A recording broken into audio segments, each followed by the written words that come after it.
Hey everyone, this is Blair from Victory Autolock for Advanced Diagnostics. Today I'm working on a 2018 Ford F-150. We already have two working keys, and we want to add a third. And the old, up to 17, you could just turn the key on, turn it off, put the second one in, turn it on, turn it off, and then put your third in, and it would program.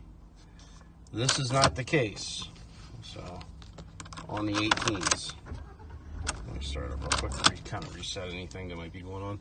We are going to add a key. I'm already in the 15 to 18 F-150 menu. We're going to connect. I'm going to add a key.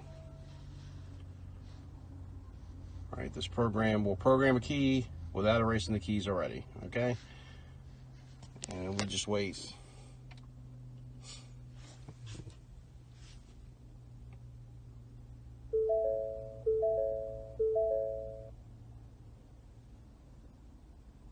I'm trying not to bore you with the details on this. The main point that I wanted to get is that if you have two working keys on an 18 F-150 and you're adding a third, it doesn't work that way. You're going to need a programmer to do it. And we notice now that I have the key on though, and when it goes into a program mode, the dash will die out on you. That is very normal on these. It's working. Don't be alarmed if that happens. It's a part of the process.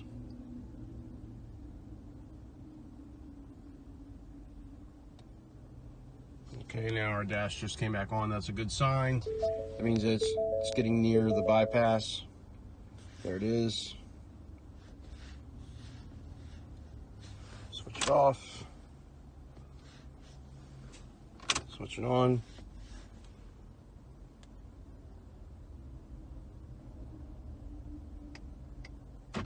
All right, and we heard the good stuff.